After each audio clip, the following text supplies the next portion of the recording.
All right, Jarrett, welcome to the Nurses on Fire podcast. I'm super juiced to have you on because you've been rolling with me for a long time, since the very beginning. So it's awesome to see where you've gone in your journey, and I cannot wait to share it with the community. So Jarrett, go ahead and give a brief introduction, and then we'll dive into your story a little bit more. Absolutely. Okay. Well, my name is Jarrett Jones. I'm a CRNA out of Houston, Texas, originally from South Central Los Angeles. Definitely inspired to be on the podcast. I'm a huge fan. Been rocking, like you said, been rocking with you from the beginning. I remember your first Facebook post of how much money you paid off, and you were a nurse, and I was a nurse. So I got so excited to see one of us doing it. So I've been following you for a while. So just honored to have you. Or honored to be here. Yay. All right, Jarrett. So let's talk about your journey into becoming a nurse, because like I mentioned before to you, you're a unicorn in this nursing space. You're a Black man. Yeah, I am a Black man. Yeah. Yeah. Love it. So what made you become a nurse straight out of South Central? So it's interesting. It's like, I had no clue what I was going to do with my life. I did terrible in school, got kicked out of school multiple times, got kicked out of school in 5th grade, got kicked out of school in 9th grade, went to one of the worst high schools in the city. Matter of fact, the other day I was looking at houses back in South Central just to see like what it would be like to come back home. And you know, like when you look at how much the houses cost, and then you go to like see the school ratings, and then it said this school is ranked number 1 out of 10. It is one of the worst schools, and you're thinking like, wow, like I didn't think it was that bad, but I guess it was. But anyway, I had no because you say school. I mean, I'm a proud alum. Shout out to Manual Arts High School, South Central, down the street from SC. Yes, ma'am. SC. And that was the funny thing. So it's funny how our lives have intersected. Like, so you went to USC, and at the time that's one of the like world's most top institutions in the world. And we're right there down like this little small school. And for some reason, we just didn't connect. We didn't say, hey, we can actually go to that school. Everybody I went to high school with was like, nah, maybe I might go to community college. If that, maybe I might just get a job.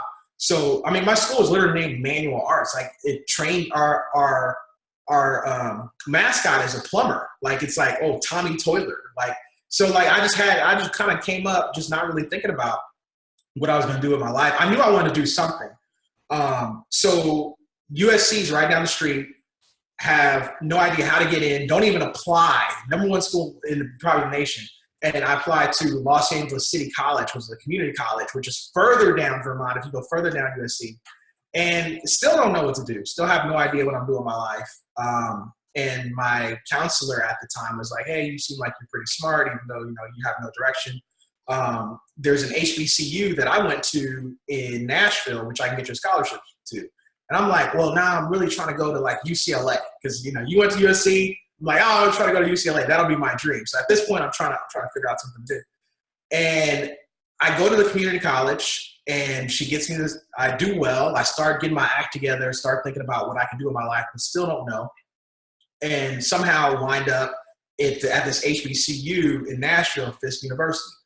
Best decision of my life. At that time, I start, being around people who can really do things, being around people who are super positive, like Black people who are really just like the top of the top, but still don't know because we don't have a nursing program. So I have a business degree. So I get a business degree at this time and get into Fisk, and I'm doing the business program. Still don't know. I get a job in a cubicle, and I hate my job. I hate my life. I'm sitting there, and I'm dating this girl. And at the time, she was trying to get into dental school, and I'm kind of seeing her like being around all these dentists and medical professionals and nurses and just people in that area. And I'm saying, okay, I don't necessarily want to do that. I don't want to do dentistry, but I want to do something in the medical field. Like I want to do something positive, like something that's not related to this cubicle. But at this time, I'm super like I'm a business person. I've never done anything like that before. And it just like have an epiphany, like, I got it. I could be a nurse. And the only reason I wanted to be a nurse was I said, well, I'll figure out what I like to do. Like nursing is so varied. You can do, I mean, you've had people on your show, you know, who've done OB, who've done critical care, who've done psych. So I don't want to get my hands dirty. I'm super, you know, worried about blood, and I'm like used to this cubicle. So I said, I know I'll be a psychiatric nurse. So I'll be like a psychiatric nurse practitioner. That's my goal. So drop all the business stuff, become a psychiatric nurse practitioner, or I try to become a psychiatric nurse practitioner. That's like my plan. And literally like one of the first days of clinical, I'm like, you know, I think I hate this. I think I want to be a nurse, but I don't like this. Like I'm making my patients smoke. I'm talking to them about their feelings. And I love talking about feelings, but I'm just like, I don't think I want to be a psychiatric nurse. And I do like one of my first critical care clinicals. And I'm like, oh, that's it. Like, it's really, I really like this whole blood and critical care and saving lives and the adrenaline. So I just completely switched out from what I said I was going to do. Ended up getting in this program that exposes, I mean, after, you know, go to nursing school, get in this program that exposes nurses to the ICU, like it's like an ICU fellowship or whatever. And once I got into that fellowship, then I was exposed to other nurses who are like, oh, well, if you think this is cool, you should become a nurse anesthetist. And I'm like, oh, well, what's a nurse anesthetist? They're like, oh, well, all this critical care stuff you're doing with all the hanging blood and IVs and yard lines, like this is this is a version of that. So start the process of becoming a nurse anesthetist of CRNA and, you know, spend some time in the ICU. I've spent time in medical ICU for a couple of years, CDICU for a couple of years, applied to anesthesia school. And that was maybe 9 years ago. So I guess I've been a practicing CRNA for the past 9 years. Best decision of my life. It was a really roundabout way and very, I'm sure I've jumped some steps, but yeah, that's pretty much me. I love it, Jarrett. I love it. So then we could just touch on this really quickly because it's not really related, but I'm just really nosy. How does it feel to be like one of few black male nurses and then black male CRNAs? It's bittersweet because on one hand, you think, wow, I'm really blessed and special. Like I walk into a room and you're a representative. But on another hand, you have to wonder, why aren't there other talented black men out there? Like what opportunities have they not been given? Because I know I'm not the smartest. I'm not the luckiest. You know, I'm definitely blessed. But yeah, it is bittersweet because there should be more. Like in my class of 70 students, there was 4 black people. You know, two brothers, and it's and those guys are still good friends of mine, incredible people. But it is something that I think about every day because every single patient I meet, there's that moment when they shake your hand. I say, hi, I'm Jarrett, I'm your nurse anesthetist. And they're saying, oh, I didn't know. Nice to meet you. And, you know, so we have to go through all that. Like, yes, I'm qualified. Yes, you know, I've done this before. And then, of course, then it's always the, oh, well, you're excellent. Like, you have to be excellent because you've been here before. But I guess it'd be my dream one day when everybody doesn't have to be excellent. Like, we're all just here. Like, everybody's had the opportunities that I've had. And it's not like just some unicorn, random occurrence. Well, I think you're excellent, and I'm I'm super like intimidated because, of course, being a CRNA is my dream job, but I never thought I was smart enough. So I totally did not go that route, even though if I was to do it over again, I would totally be a CRNA. I love my CRNAs. I love my anesthesiologists in general, but it is something I could totally see myself doing. But again, all those prereqs for that program, and plus having to work as a critical care nurse or ICU nurse, you know, I just couldn't. but I yeah, I mean, I firmly believe. Yeah, I firmly believe that everyone's smart enough. You're a genius. Whenever I talk to people who like SRNAs or potential people, I always tell them that the time is going to pass anyway. And what stops most people obviously just the belief that they can't do it. But what stops most people from doing anything is they're always thinking 20 steps in advance, like, oh my God, I gotta have to do this, I have to do that. And with me, one of the things that I haven't been blessed with is I never thought that far in advance. I always thought about what was the next best decision. So when I was in the ICU, well, even before I got to ICU, my goal was get a nursing school. So I looked at all the nursing schools I could get into, and I applied to all of them, and some I got into, some I didn't. And then when I got to nursing school, and I was like, okay, well, how can I get good grades and learn in nursing school? And then after I got good grades and learned in nursing school, I thought, okay, well, how can I get into an ICU, which is going to put me in a position to apply for anesthesia school? And then after I got my interviews, and I'm like, okay, well, how can I pass the next exam? So I never was really worried about, even today, as we speak now, I don't ever think about what's going to happen next. I always think about, like, what's the next best decision?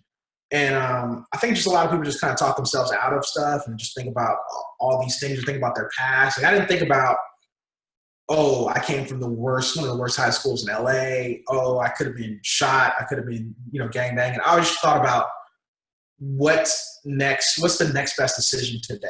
So, but yeah, I think you're a genius. Obviously, you can do whatever you want, and you're killing it. So, Okay, so thank you. I'm flattered. But let's dive into your story about paying off debt. So let's talk about the debt that you came out of school with. So it's your debt and your wife's debt combined that you. Yeah. So part of the thing is I wouldn't be a CRNA if it wasn't for my wife. Like, just seeing her in the scrubs the first time when she was trying to get in dental school, she inspired me. So I wouldn't be anywhere without her. So we kind of, she grew up in a working class family. I grew up super poor, single mom raised me. So we didn't have any money to get these degrees. Like, we took out loans. So her loans, she took out, over $200,000 to go to dental school. I took out, $150,000, $180,000 to go to CRNA school and nursing school. I got a little small scholarship for my undergrad, but just all these loans, you kind of had to take out the money because, our parents didn't have it. And that's one of the things, like, that when we talk about, like, financial independence, or when we talk about the student loan crisis, a lot of people make the claim, oh, well, you can save up for school, or student loans are bad, or, you can work during school. You can't work during CRNA school. You can't work during dental school. You can't work during nursing school.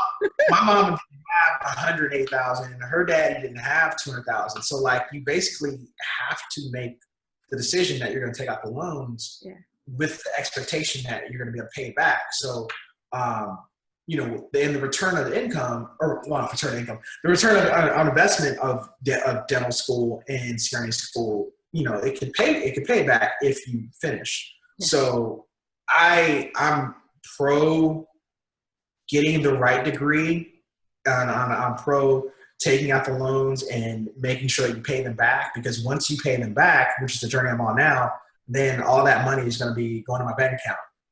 And I'll be reaching fire at some point. So, yeah, I'm a huge fan of it. I'm glad you talked about that, Jarrett, because I think in the community there might be a certain amount of privilege, and we all have privilege, right? There's a certain amount of privilege, but kind of like a naivety about, like, what we had to do to go to school. And for us, education is one of those barrier busters for us. Like, education is what helps us to not forever be in South Central or forever be in West Oakland. Like, it's one of those things they tell you, you go to school by any means necessary, because that's making it. And I think a lot of people don't understand that concept, as far as, the people in the fire community. But it is, like, a lot of us, we're the first in our families to get these higher levels of education. We're the first in our families to make this amount of money. And so it's easy to say, it's easy for me to say, oh, taking out all those student loans was one of my biggest mistakes. But it's also the thing that got me to where I'm at right now. I could not be at this level without the education that I had. Even though, you know, as a nurse, I'm just a bedside nurse, you know, I could do that with an associate's degree. But it was that drive and that hustle to get to where I get into school and to make sure that I achieve, regardless of the fact that I had to take out student loans to do that, that kind of separates me from people that aren't so successful. And so those student loans, yes, I'm like, I hated them, but also I'm super grateful for the opportunity to even be able to pursue a higher education. And I think that's a lot of what's missing in the conversations out there. 100%. And everyone, I mean, the argument is made now, a lot in the fire community, well, you can just be a plumber and make, you know, 70,000, or you could just be, and I'm like, yo, I don't want to be a plumber. Like, I don't want to be a plumber. I don't want to be a mechanic. I've learned so mumuch, like getting out of South Central. Yeah. And obviously, I mean, I love it. I love my neighborhood, but I wouldn't have been exposed to the people I've been exposed to. I wouldn't have met my wife. I mean, I just came from homecoming last week.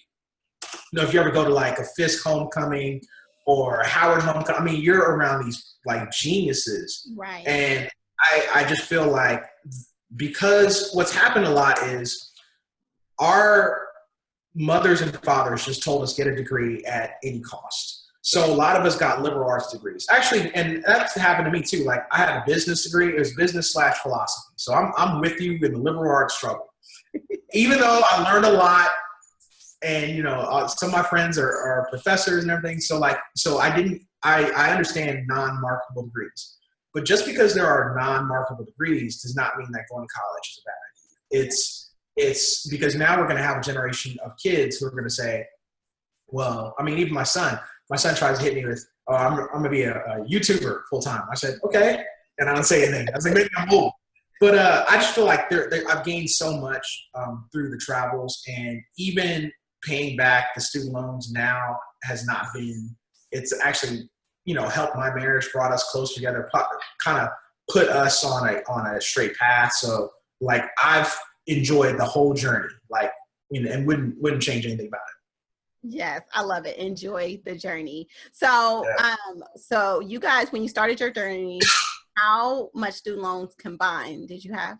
So combined with everything, with student loans and cars and credit cards, it was $419,990. So $420,000. And, you know, at the point that this is happening, you know, like when they tell you like a frog, you put a frog in a hot boiling water. You don't really put them in hot water, but you kind of warm the water up, and then the frog doesn't realize it's burning around him. So that was what was happening to me. Like, I had gotten out of school, we had student loans, but, you know, we both had Audis, you know, expensive cars, both had a huge house. We both had, I was buying Jordans like almost daily, like anything to drop, KD, Kobe, you know, spending like, you know, hundreds of dollars on shoes, purses, like, oh, because you feel like, oh, I mean, literally, I would go to dinner with my friends, and at this point, all my friends were, you know, brand new CRNAs, so they all had the nice cars. They all had the Range Rovers. Mm-hmm. So you felt that pressure, like, not even a pressure, but almost like a pressure release, like, oh, I deserve this now. So, yeah, I deserve this now, so I should do this. And, you know, I just basically just made the decision actually, I didn't make the decision. My wife, what had happened was my wife just was like, yo, I want you to go on a date with me. And I'm like, yeah, you know, I gotta like make it all big, all weird. Like, yeah, we go on a date. And she's like, nah, well, it's this dude, Dave Ramey, and he's having a conference, and I just want you to go. And I'm like, okay, cool. And she's like, all right, I already bought the ticket. The ticket was like $30. So, and I could kind of heard Dave Ramsey's name because, you know, we both went to school in Nashville. I went to Fish. She went to Meharry. So I'd heard his name, but I was like, yeah, okay, I'll go.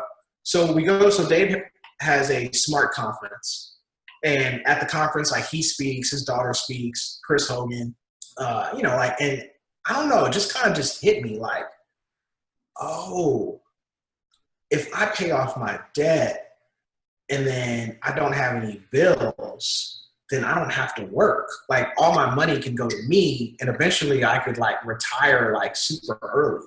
Mm-hmm. So it just kind of just like lit a fire. And that was, we went to the SMART conference in December of 2016. And by January, we were on it. We were fully into the baby steps, just going super hard, working overtime, picking up extra shifts. Yeah, it went pretty amazing. So yeah, we've been on a journey, I guess, for like almost 4 years now. 4 years. Dang, has it been that long? Yeah, so let me see. So 26, yeah. So yeah, if we're going to 2020, it's going to be 4 years. Yep. Okay, so dang, it doesn't seem like that long ago, because that's when I was like, sorry. Oh, that's 4 years. It was just yesterday. Yes, I know, right? So as of this month, how much debt have you paid off collectively? As of this month, it's $287,000. Wow. But we go hard. I mean, there's been some months where, I mean, yeah. And let me tell you that pretty much what we live on, like percentage-wise, we probably live on less than one of our checks, you know. So it's like, so I guess we live on maybe 20. I guess we pay 80% to debt, and maybe 20% is going to living expenses. Like we're going like super, like we don't have cable. We had bought our car. We don't have car notes. Our cell phone between both of us is $50. We shop at Aldi. Kids aren't in sports. My kids be like, man, I want to hoop. And I'm like, there's a hoop outside. I don't buy clothes. I'm in scrubs from work. I mean, we're just hitting all the levers that they tell you, when they tell you to hit these levers, and you just find so many ways to save money. So it's like, it's two parts of the equation. It's like you have to spend less than you make. So like you got to cut your expenses to zero. So like we've cut our expenses, like our expenses are super low, like we're using cash envelopes. And then you got to make more money. So like I work, if a person works 40 hours a week, I'm working 60 hours a week, sometimes 70 hours a week. I sleep in the hospital sometimes. I'm doing OB. I'm doing a lot. I'm working hard. I mean, there was a month, I think it was last month, when I worked 30 days straight. And when I say 30 days straight, I'm saying 30 day, like Monday through Sunday, I was in the OR doing cases. Mm-hmm. And it kind of takes I don't want to say it takes that kind of commitment, but when you're looking at like 6-figure debt, like how you've looked at, it's going to take a lot, because you're going to get distracted. People are going to tell you you're stupid. And you just got to go hard for a short period of time, because I'm ready to start living my life again. Yeah. I'm ready to hang out, with kids. Kids are already now. So like when we started Dead for Children, kids were about 9. They're going on 11. Well, they're 11 now. So just as they get older, now they start wanting stuff. Like now we're in the Nike store, and now they want the shoes. I'm like, oh God, now I got to start. So I need to get out of debt so I can, try to enjoy something. Right. But yeah, it's been a fun ride so far. It's been a fun ride. There have been tough times. There are times when one of the spouses is not on, like maybe I'm not on it, maybe she's not on it. Maybe, we have meetings, but she'll say something, or I'll say something, or, oh, I accidentally purchased this, or, maybe Stitch Fix or whatever, or I might've bought some shoes. But I think overall, like our goal is just to get out of it is financial freedom and financial independence. Right. Right. I love it. So the steps that you took were, you do cash envelopes, you cut expenses, and you increase your income by working more. Absolutely. Yeah. So those are the levers. That's cool. So you're a CRNA, and your wife is a dentist. What would you say to people who are like, well, I'm not balling like you, so I can't do that? I get it. I respect it. One of the main things is we have a lot of debt. So we have $420,000 of debt, and that doesn't include our mortgage.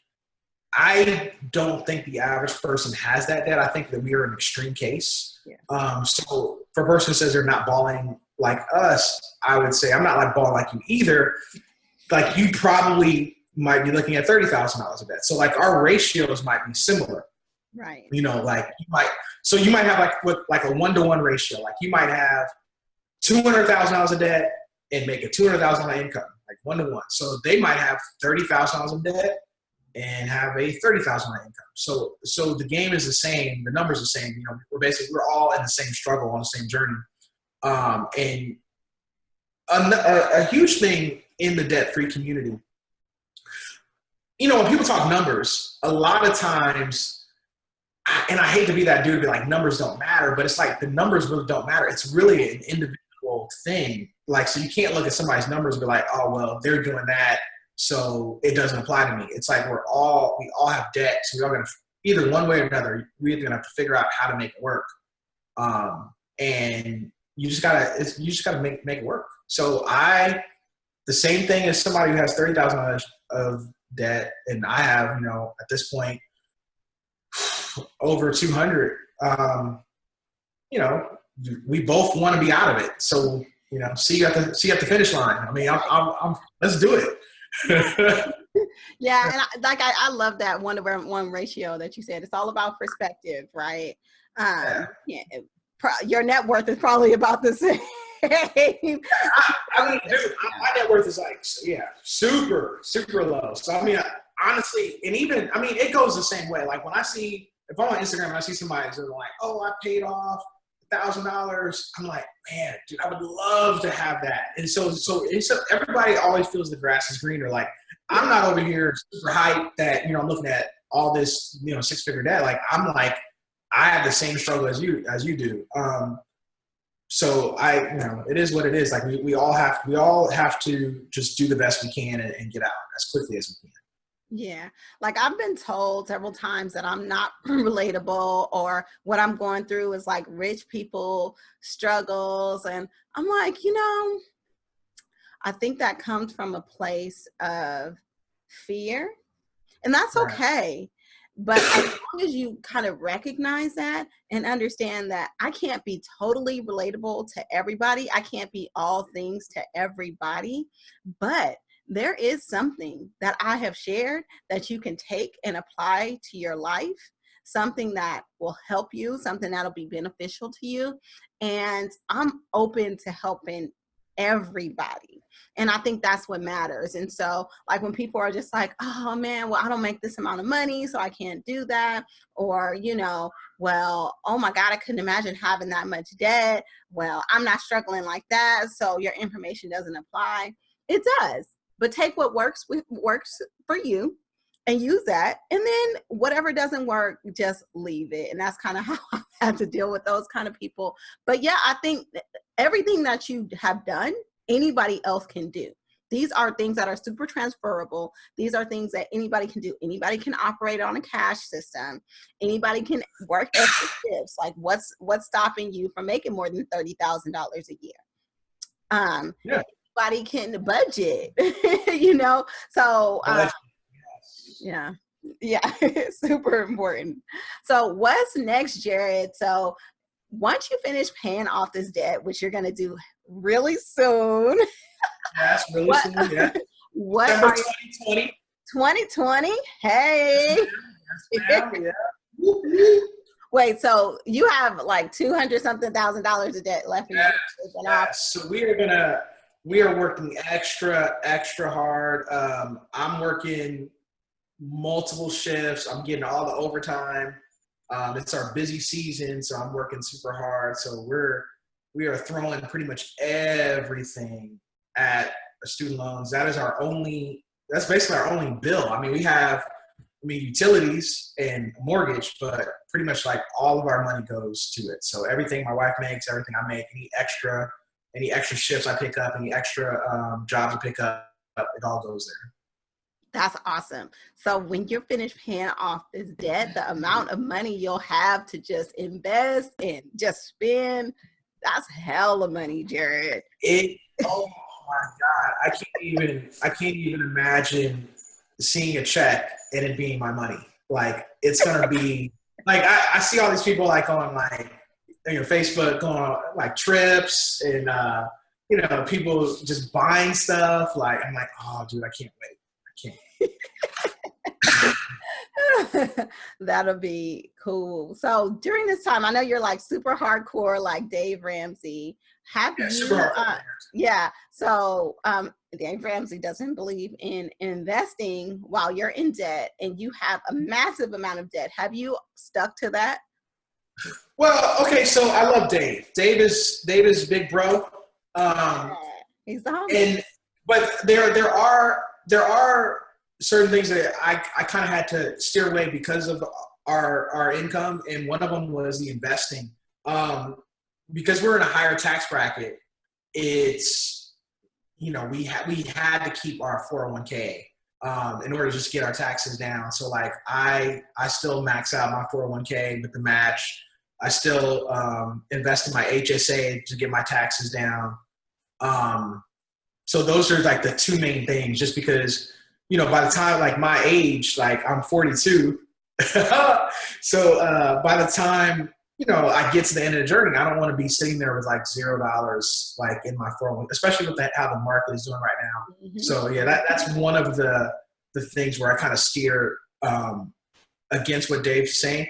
And I understand the reason why he says it. The reason why he's saying it, Dave is on a radio show and he's speaking to all of America, and he's speaking to people, and he kind of gives like a blanket statement. And the blanket statement is, yes, you want all of your money going to your debt, because if you have a 7% interest rate on your debt, and you could potentially make X amount of money in the market, or you could potentially lose X amount of money in the market, you should throw out your debt. 100% agree with him. Just our specific situations with how much money, we're kind of trying to not go to taxes, because we're going to lose that money anyway. Yeah. The feds are watching. So it's best for us just to like max out anything we can. 401k, HSA, anything that we have available to us. Right. So yeah, Dave is talking to like the average American. The average American is not making six figures a year. And that kind of was some advice that I took, and it didn't really serve me well. So when I was paying off all my debt, I did pause my contributions for a year, and it cost me $30,000. I remember that. I was with you. I was with you the whole time. Like, I was like, I remember when you said that. Yes. You was feeling it. You was like, I was there, man. Yes. I'm like, oh, okay. Let me go ahead and max out so I don't have to do that. Yeah. Thank you. I'm glad you can learn from that lesson that I had. That I have taxes. Taxes are a beast. That's one of the main. So now I'm maxing out my 403b, my 457. I got an IRA. Like anywhere I can put money, I'm maxing that thing out, because it's different when you have a higher income, because you get hit with heck of taxes. And so I love seeing that lower take home pay, because I have so much invested. So hey, I just know I'm investing in me and not in Uncle Sam. I mean, I love contributing to this country. I don't mind paying my taxes, but I'm not about to pay like all of this money, knowing that I could be paying myself. So that tax is there for us to use, to save. It is meant for us to take advantage of, and I'm going to take full advantage of it. Yeah, 100%. I mean, and even listening to you with the HSA, that was one thing that I learned from one of your podcasts. Just how you can take that money, and I believe you were talking to a lady one time, and she had like 100,000 in her HSA or something, and I was just like, whoa! Like my mind was blown. I was like, okay, so let me get this straight. You can put this money to the side, have it invested, and then take it out at like 59 tax-free without necessarily having to use it for health expenses once you get to a certain age. And I was like, whoa. I mean, so many things that we haven't been taught in our community. Like, I'm just glad that you're out here exposing people to this stuff. I mean, especially us nurses, like we don't know this stuff. Like, it's like you said, the 401k administrator is probably some big scary guy in an office somewhere. and they're not telling you all like these secrets of what to do with your money. So I agree with you. Yes, yes. We have to educate ourselves, but we also have to understand that the reason why I share is because I'm not that far ahead of you. I'm just learning, I'm not that far. I'm not talking about you, Jared. I'm not nowhere near you. No, I'll just let me right here. But I'm not too far ahead of the next nurse, right? Everything that I learned, I just like to teach back, because I just wish this is information that was shared with me, because I would have made some better decisions. And so I think it's super important that there's somebody who's representative of you, or somebody that looks like you, or somebody that's doing the same thing as you, that can speak to the things that you should do in order for it to be applicable to you in your mind. It's a mind. Absolutely. We have to see people that are doing the things that we aspire to doing, that we have some kind of similar connection to, in order to make it tangible. And so that's why I'm here. I'm just here to help y'all out. Like, I'm not a genius. I don't know everything. I'm still broke too. I'm not. And that's like one of the things, like when you talk about, when people say, oh, well, if they say like Nasima's not relatable, I'm like, yo, like she looks like you. She's from Oakland. She's from the hood. She came from she pulled herself. And so like, how could that not be relatable? Like, so like, that's one of the things, like, I'm like, it doesn't matter if she says, yo, she paid up $1 million. Like, she didn't come from $1 million. She went, she come from a millionaire family. Like, she did that on her own, yo. So like, you got to respect it.